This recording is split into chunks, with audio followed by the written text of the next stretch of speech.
It's Damon, the Drone Boss, and we're here for another edition of the Drone Cast. And our guest today is Etta Marvin, who is the owner of BriMar Aerial. Is that right? BriMar Drone Command Center. BriMar Drone. Yeah. All right. It's all the same. Aerial imagery. So Yes. the cool thing is Etta does all kinds of stuff with drones. She's part of the Sky Network, which is the largest network of drone entrepreneurs. So she's got the backing of the network to be able to do pretty much any drone job that's out there. Invaluable backing, guys. Invaluable. Right. And your specialty is construction, and that's It what is. we're gonna talk about today. So I love construction. Let's talk. so there's tons of stuff with drones and construction, right? And I know the drones, as the technology on these things is getting better and better. Yes. Harder to crash, easier to fly. The sensors are better, and all the stuff we can get.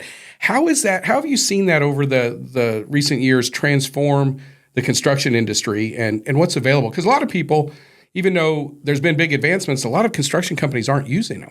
No, actually, I'm surprised how many construction companies aren't using them. They still want to climb to the top of a building, 60, 80, 100 feet up to take a look at a brace that's, in the middle of that building, instead of flying the drone to take a look at it. And I can give them I can give them much better shot that they don't have to remember than the guy climbing up there and hoping he doesn't fall. So our drones, any drone, any of these guys provide so much detail for a construction company. Detail that I don't think they could have up till now. Yeah. The guy, and I'm not kidding about the guy climbing up the 60, 80, 100 feet. I witnessed it just to make sure that one little brace was connected properly. But when he comes down, he's relying on his memory. In a court of law, eyewitnesses to events, they're kind of sketchy because your memory doesn't always remember things correctly. When you're up 60, 80, 100 feet in the air, and you're not the guy that's usually up that 60, 80, 100 feet in the air, you get a little scared. Yeah. And so your memory coming down, it was fine, and it wasn't fine. But a drone picture can show you, without any of the adrenaline rush, without any of the anticipation, without any of that fear, a drone picture can show you, oh no, that brace is incorrect, Yeah. And so that saves money for the construction company because later on when they find out it was wrong, now they got to come in and correct it, Yeah. So it's preemptive stuff as well. Well, and it also documents it too. So if they're ever, because construction's highly regulated. It's very regulated. You've got all kinds of OSHA compliance, OSHA fines. There's, there's environmental stuff. There's so many things that the drones, and besides just taking pictures, just the sensors and the data they can get. But to your point, like I was reading a report, and it was last year, there were over 300 fatalities with inspection companies, and these are construction and power lines and cell towers and wind farms and all that stuff combined. But the report said 82% of those fatalities were doing a routine inspection a drone could do. And that's true, because when I was talking to you about that inspection for that brace, I wasn't making it up. It was serious. I watched this little guy who doesn't climb. He was actually one of the engineers. He needed to verify that. And there was no roof to walk on. You literally are walking between these great big, stacks of metal, and he's climbing up there, and he's not a climber, so it's not safe for him in the first place. And then you're relying on his memory, and he could have fallen very easily. He could have gotten hurt. He could have gotten worse. These drones, they help. Construction companies, they really love their employees. You get a good team, you get a good crew, they love them. They are amazing guys. They take care of them and all those things. One of the ways they can take care of them is let's eliminate some of the unnecessary dangers. Like now, my drone, this is Augusta, she can't go up there and, ratchet in those bolts. She can't do that, but she can make sure that, they can see the bolts, make sure they're tight. There's all kinds of things. We also used a thermal drone on site to check some things. There's just so many things they can do. So some of the unnecessary risks, let's get rid of them. And it also saves them money. if they're showing their insurance company that they're using technology versus risking their guys all the time, it can help lower the construction company's overall insurance cost. And everybody, it doesn't matter whether you, me, the construction company, the subcontractors, we're all in business to make some money, to change lives, grow something, grow your dream. You don't start a construction company because you have nothing better to do on a Tuesday, right? You start it because you love to build, you love to create, you just love it, and you want to grow that dream. Well, part of growing that dream is saving costs, Yeah. And these drones save those costs. And taking care of your people. Right? And take care of your people, because let me tell you something. Construction, when you find a good team, a good crew, you hang on to those people. You take care of them. You provide for them. You make sure that they're as safe as they can possibly be. And the construction companies that I have worked for, they are amazing at that. They are amazing at being loyal to their people, loving their people, taking care of their people. The only problem is they don't realize how much more they could do for actually cheaper. Right. Well, I think that's the big thing, because drones are, for the most part, I mean, they've been around forever, but they're also fairly new, right? As far as the technology and what can be done. And I know you've helped. You have tons of clients you've helped. Do you have any examples of where the drones have actually A, saved a construction company money, B, actually made them money, and then C, saved them from any kind of potential violation infractions or something? I can do that. I might not get it in the ABC order, okay? But I'll get it. Okay, so I was working at a construction site in Georgia, and there was an accident. One of the workers fell from the second floor, right? Now, falling from the second floor, when you're thinking about it, doesn't sound really bad. You're like, But let me tell you something. Falling from the second floor on a construction site can be horrendous, all right? So what they were able to do was, when somebody falls, guess who comes in? OSHA comes knocking on your door. Hello, we are here to investigate you. There's no construction company in the world that likes to hear, my name is OSHA, I'm here to investigate. They don't want to hear that, right? So it's like an IRS audit. Yeah. We don't use those words here. But so here's the thing. I was flying that construction site 4 to 5 times a week because it was fast-moving stuff. They wanted it documented. And by flying that site 4 to 5 times a week, every flight that I took, whether it was photographs or videos, was able to show that the safety gear was on site. It was provided. It showed that everybody was tied off like they were supposed to be. They were using it correctly. And the ones that weren't using it, there were extras laying across the job site that you could grab. You up on the second floor, you just grab it, tie yourself off. So therefore, it wasn't that the safety gear was not provided for him. It wasn't that they weren't taking care of their people. It wasn't that they weren't being compliant. It was that one individual, he might have said, look, I'm only going to be 2 minutes. I don't want to take 5 minutes to tie myself off. I just came to get this or, to check that. I don't know what that story is, but I do know that it was his choice not to tie himself off. And I don't wish anybody ill because I felt horrible that he fell. But it was also not the construction companies or the subcontractors' fault because the gear was there. And it was documented. It was documented because all these flights, you can see the gear, the safety gear, because the safety gear hangs across the bottom of, hangs across the first floor, second floor, third floor, so they can just go grab it when they get up there and put it on. It was documented that it's been there in random flights, and it's documented not by the subcontractor, not by the contractor, but by me. I am a third party, uninterested party who I have no skin in their game. I'm not getting paid to do their job. I didn't win the bid. I don't have the contract. So I am totally, so when OSHA's like, okay, this is not you trying to tell me that, this is actual proof that from some stranger that. Right, well, third party, independent third party. So they didn't get the OSHA violation. They didn't get the, OSHA gives them these points and stuff. They didn't get any of that. And it really saved them money, and it saved them, it potentially saved, because OSHA, your insurance company doesn't want to hear that you've got OSHA violations, so it saved them money on that side as well. And it really made the company, the subcontractor I was working for, understand that we are doing the right things for our people. And, you feel good when you do the right things for people. You feel terrible when somebody gets hurt, but when you know that you've done everything that you can do to protect your people, to love your people, to take care of your people, it takes part of that burden off of you, you know? Yeah, and that's a real deal. With one of the side studies on that, when these managers that send people out and they end up getting injured, paralyzed, or even killed. Right. I mean, it's massive trauma for them, PTSD. Yes. I mean, they're often the ones that now have to go and tell their wife and kids who they just had a barbecue with on Sunday. On Sunday, yeah, exactly. That Daddy's never coming home because I sent him out to go check some bolt that a drone could have looked at. Exactly, and that's how the drone can save in so many ways. So another incident was on a second construction site in Georgia, for example, same two companies, but a second construction site.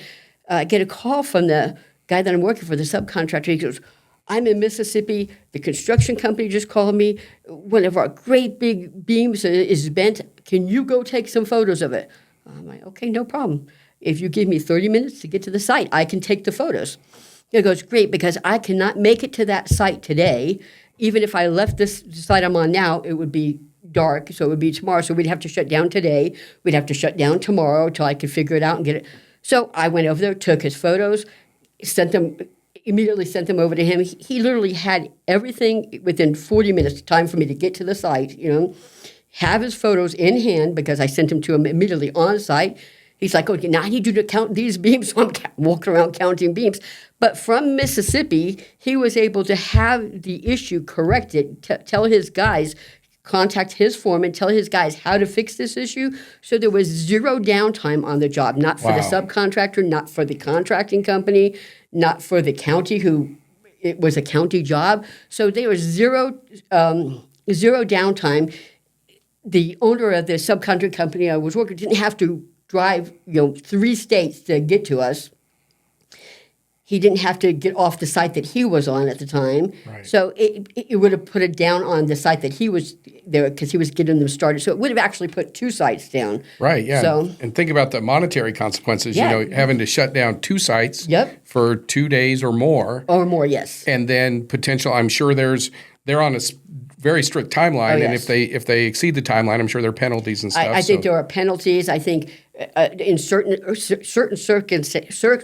can't speak English today. Certain circumstances, depending on whom you're working for, if you go beyond a timeline, there's a penalty that goes against you when you bid for your next job with that. Like for a state or county or something. Yes. So now, you didn't meet the deadline, so now you have a penalty of -5 points on your next. I don't know if it's -5 points, but it's my example. On your next time you want to bid for us. So that ultimately hurts them financially. It could cost them the job. It could cost them that very next job. Which is huge. But I mean, just the cost alone, I mean, that's tens of thousands, if not hundreds of thousands of dollars. It absolutely is. For that thing.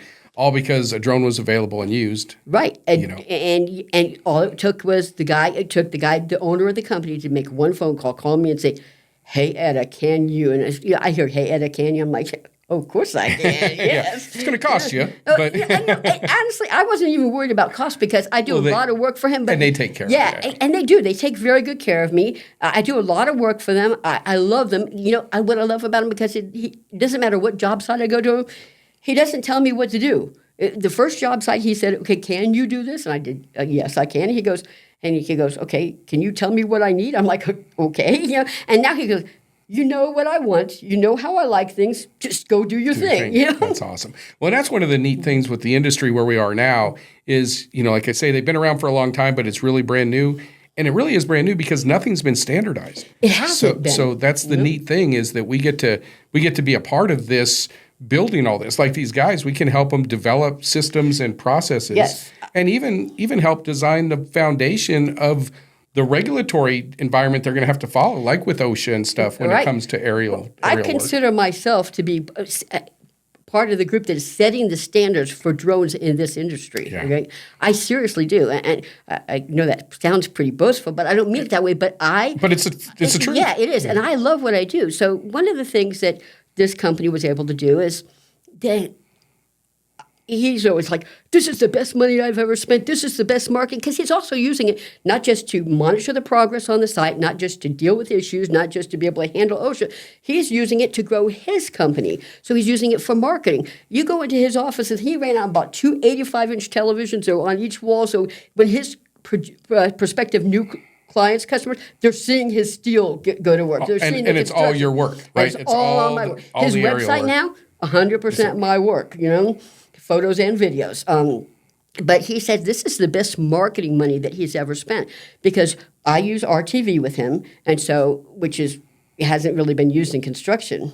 But I've actually got them to gear some things for construction. So when he wants to send out a flyer to somebody or a card to somebody to bid on his next job, he could go right in there and make it right from the job. Right. He's also when they bid for jobs, they fill out these forms that they have to fill out. There's only so much stuff you can put on. He puts right on the bottom a link. So that link lets them see any project he chooses that's on there, videos, photos, 360 tours, because we do the internal tours so they can keep track of everything. And you also do Scenescape 360, which is where you're combining an aerial 360 shot, essentially an aerial virtual tour, along with ground virtual tours, all tied together. Yes, because what we do is we have what we call a 360 virtual integrity archive. And the reason we do a virtual integrity archive, because as they're building out the inside of these construction sites, there are so many little phases.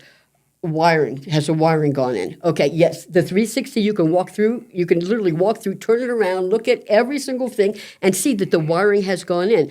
So now they put up the drywall. I've been on the site when they put up the drywall and then they put up the finishing plaster and they didn't make sure that they put the wiring in behind the wall. So that drywall and that finishing plaster had to come completely off. There are certain phases we just do that, and now if somebody says to them, I don't think you got it wired. Oh, yes, let me show you. Yeah, we've got by date. We've got that. Yeah, and that saves tens of thousands of dollars right then and there. And not only that, but the drywall guy and the wall finishing guy, they sometimes don't get paid until they can prove that the wiring was behind the wall. Even though they're not the wiring, they're not the electrical guys, but because they put it up, I do know a guy who they would not pay him till the end of the project until they could prove this. And so in order to keep his guys, because when you have construction guys and they work well, you don't want them going to another job. So he had to go get a bank loan in order to pay those guys before he could get his draw from the construction company to prove that, yes, he did the right thing. So it saves all that too. Yeah, and I mean, there's so many benefits to it because one of them is like a lot of the sheetrock guys that are doing all the sheetrocking, they'll actually charge more because number one, oftentimes they have to carry their payment and pay their guys out of pocket. Yep. Number two, they have to go back and redo all the work because if they're not sure, they'll inspect and just tear the drywall up and then have to redo it. And that was all part of their bid, so they have to compensate for it. So now companies that are used to using it, they're using that as leverage, basically saying you're not going to have to redo your work because of this reason or this reason, and they're getting lower bids. And here is the proof. And you and I talked about it. A picture's 1,000 words, a video's 1,000,000. The 360 is probably about 5 million because they can walk around, they can look at nuts, bolts, make sure the electrical's in, do everything. But the most important thing, in my opinion, well, not the most important, but one of the things is big companies, they answer to somebody other than themselves. They don't always answer just to the president of the company or the vice president of the company. They have shareholders. As stockholders, investors. And banks. So the other thing is that by having all this progression there, this helps with the bank draws on their payout, because they get paid out on different levels of completion. And also, a lot of times they'll have to bring the shareholders, stakeholders, investors in at certain points of the build. So it's the cost of bringing them in. They usually fly them in. Hotels, the whole food, 9 yards. So guess what? They don't have to do that because if they wanted to send them once a week, twice a month, whatever they want, they can actually physically send them. So they can all sit in their conference room and look up on the television at the videos. They can hold the pictures in their hands if they want to. They can play with the 360s where they go. So it's saving the time that those shareholders, those stakeholders, those investors, they don't have to come on site. And you're right. When it comes to the bank for their draws, banks want proof. Oh, are you sure that you're done with this phase? Yeah, we are. Yep. Are you sure? Yeah, we are.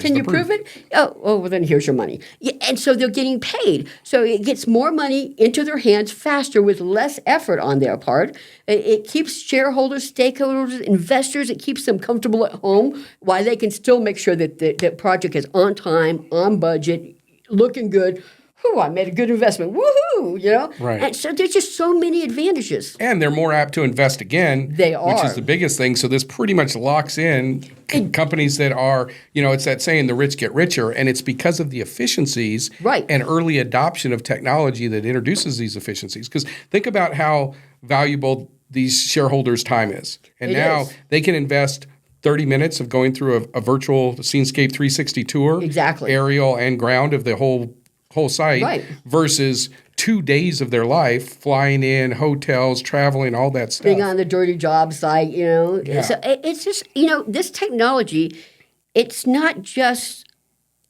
a toy, because when you think of drones, I know you don't, but, when I think of drones, you think of, I brought my grandson a drone for his, 11th birthday. You think of the toys. But this technology, these aren't toys. These are serious business tools. This is an investment that I've made in my business. It is a tool, just the same as if you are a steel guy and you want to buy a crane because it's cheaper than continually renting one, that is a tool that you invest in. These are tools, and these tools can make any construction company's life more efficient. They can make them run much smoother. They can help them get paid in ways that they were not getting paid before.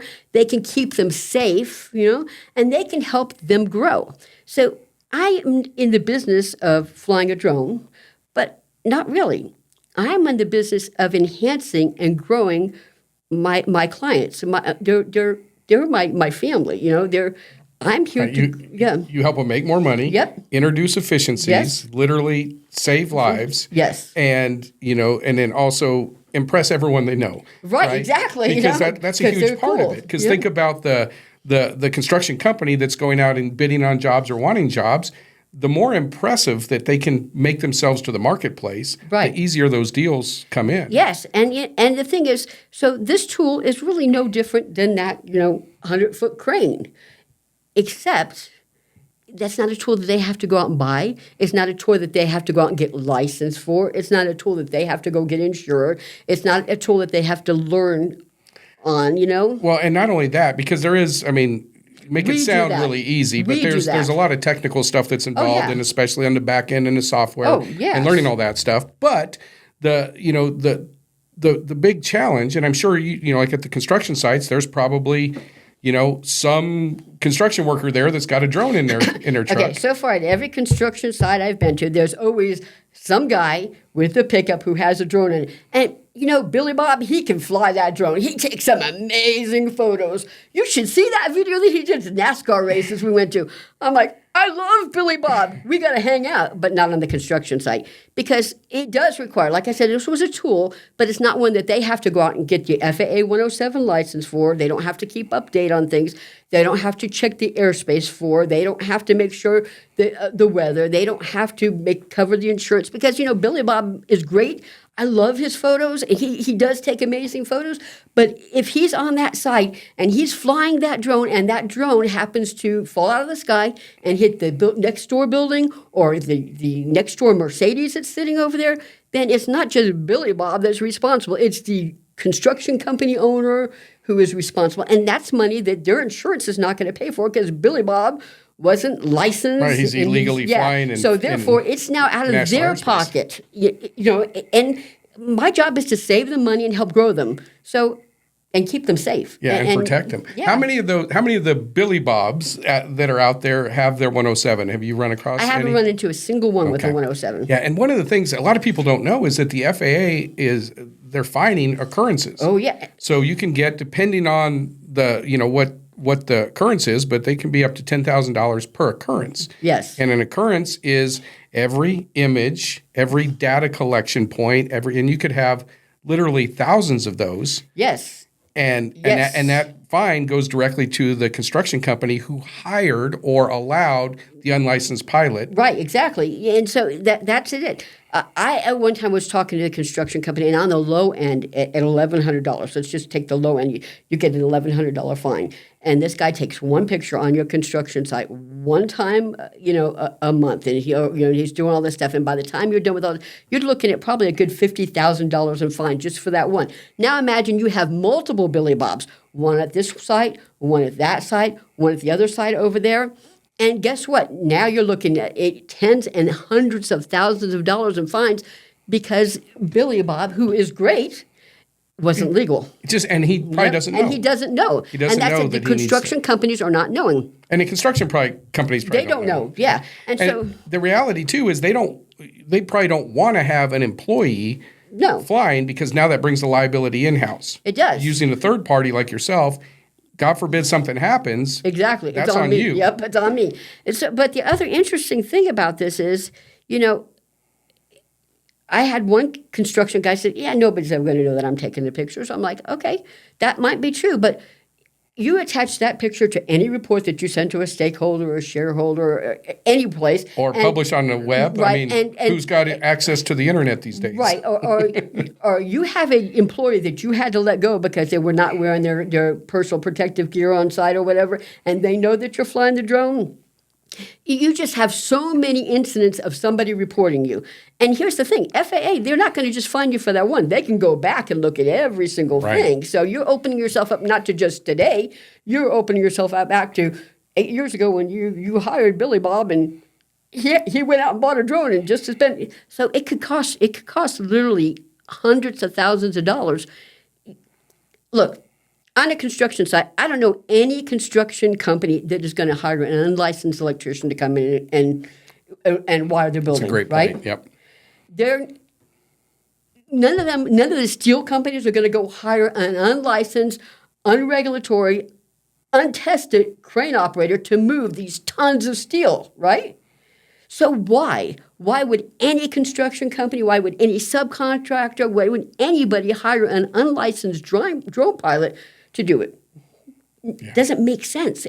And it's not safe, and it doesn't grow and protect the construction companies. And I'm here to grow and protect the construction companies, ultimately. Speaking of protecting them, I know you had mentioned an incident where there was where a project got held up because of a flood or natural disasters, and that ultimately, had you not had all the documentation, that could have cost them tens of thousands or hundreds of thousands of dollars, because it could have really impacted any future projects. So Hurricane Helene came through Georgia and the Carolinas, and it did a lot of devastation. People don't realize even in North Georgia how much devastation it did. But one of the problems was that the construction site that we were on, it's about 6 feet underground. That's where they started it. And if anybody knows Georgia, Georgia is famous for clay, okay? There's nothing else in Georgia but clay, right? Clay, clay, clay, all right? So this Hurricane Helene came through, and it flooded, like you wouldn't believe, the whole place, right? But this construction site, it stayed underwater for forever, probably a good 10 days. It was underwater, like 6 feet underwater, 3 feet underwater, 2 feet underwater. But because it's clay, and because they were moving at the time steel beams and the heavy concrete, but the concrete slabs and all, they had to have the big cranes come in there, and then the I call them the junior cranes. They're a little less than the big cranes, but they're still, they require a stable ground to be on. And because the water was there, and even after the water receded, because the ground was not stable at all, they could not move the cranes in. And so if they couldn't move the cranes in, they couldn't complete the steel section, which put the rest of the, and the cement section. So it put the whole project behind. And, the great thing about these construction companies, they not all the guys that work on the site are the owners of the site, the owners of the company. And even though the owner of the company said, okay, I knew a storm went through, but it's now 10 days later, what's the problem? Because they're not on site. But the fact that I was out there still, they had me flying it because they were checking and everything. So I'm flying it, and you could see that 10 feet, 8 feet, 10 6 feet, 8 feet. And then you can see that the ground is so, even though there's no water on it at this point, the ground is so wet that it's like, it was a mess. And you can see that you couldn't, and you can see where a truck tried to drive on there, and you could see that the truck was about, I don't know, probably about 2 feet into the clay. And you can't have that with the crane. You cannot move those cranes out of there. They're heavy. And when you put the crane out, they have the great big legs that come out like this. They've got to have stability, because they're going to lift that steel, they're going to lift that cement, and without that stability, they're going over. So it's also a safety thing not to do that. Yeah. So we was able to handle that, and then the construction company was like, oh, wow, I didn't realize it was still that bad. No problem.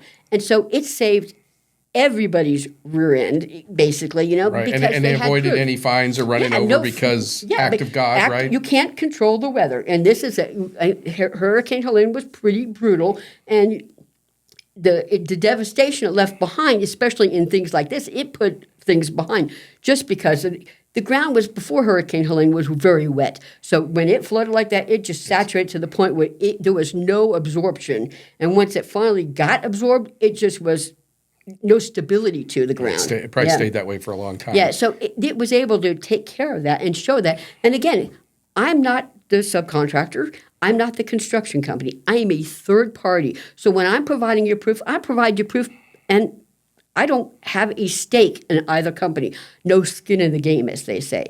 So I'm actually providing you proof that you can take to the bank. Literally, you can take it to the bank. You can take it to the bank and avoid any of your fines or penalties, and keep the shareholders and everything, and probably even get some point discounts on the bank because of it, because of act of God and all that stuff. Yeah, and so construction guys are wonderful. I love the construction industry. I love the creativity and the building and the attitudes.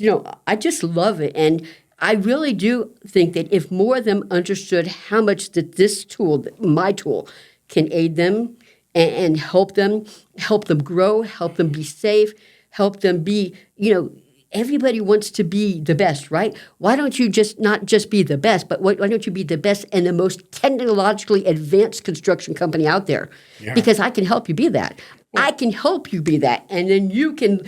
Well, I said I am making a standard in this industry. Now with my tools and us together, we can help you make the standard for the construction industry. Yeah, seriously. And you're saving them money. Save the money. You're making the money. Make the money. You're introducing efficiencies that keep them safer, make them more attractive to shareholders. Yes, sir. You're actually helping them get more referrals, more business. Yes, sir. And I know several of your clients have said this is the best marketing campaign collateral that we've ever invested in, and that's not the reason they're investing. No, that's not. That's an added benefit. That was how you slide something in that back door. Yeah. Okay, this is something that got slid in the back door. They're not by me, but they're like, we could use this to grow. I'm like, yes, you can. You understand? For the last 2 months, I've been trying to tell you can use this to grow. Right. And we just heard we could use this to grow. It is so funny, but they love it. It's like I always talk about, like, your level of awareness where you are, and most of these construction companies, they're just dealing with everything they have to deal with, right? And they have a lot to deal with, a ton. Yes. And so at their level of awareness, it's kind of like learning math. So like if you're in elementary school and you learn addition, right? Like the idea of getting all is the only way you can get to 16 with addition is to line up 16 chairs. Exactly. Right. Yeah. But if you tell someone in elementary school, I can show you how you can get to 16 with, 2 4s. Right. Right. And then they're like, what? Exactly. And it just they can't hear it, they can't comprehend it, and that's kind of I think where construction companies are. So as they get into it and start using it, just like you mentioned, can you do this? Hey, if you can do that, can you do this? Exactly. And you're like, yeah, I told you that, but yeah, we can do that. Yeah, and so I've actually, we're building this building. Can you fly through the building, through the construction, through the steel for us so we can take a look at it? Yeah, okay, I can fly through it. So I'm flying through the steel. And can you go, it might be fun to go fast, but can you go slow so we can actually see? Okay, it's a little boring for me, but yeah, I can do it. And because they're like, that gave us a view we never thought we could have. You have to get up on, they have these, I call them bucket trucks. They're not really, they drive them around. They look like these little carts. I just want to drive one so bad, okay? I just really do. But they get on them. They have to go up and then look, and then have to go to the next one, go up and look, and up and look.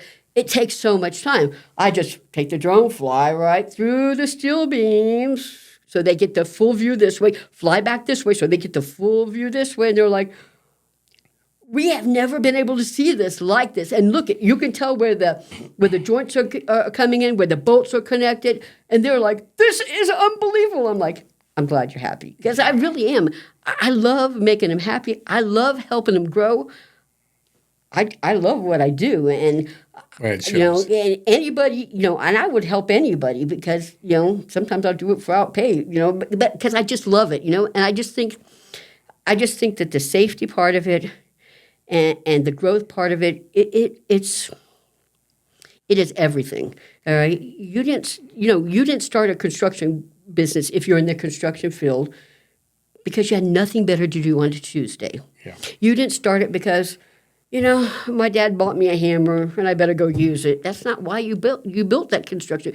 You built your construction company because you love to build. You love to create. You want growth. You want to build a legacy for yourself. You want to build a legacy for your kids and your great grandkids that you're not even thinking about here because you're 27 and you don't even have kids yet. But that's what you're thinking, That's why and I want to make sure you build that legacy. I want to do everything I can to help you build that legacy to have your dream. You know why? Because I'm living my dream. Yeah. This is my dream. And if I'm living my dream, everybody should get to live their dream. Amen.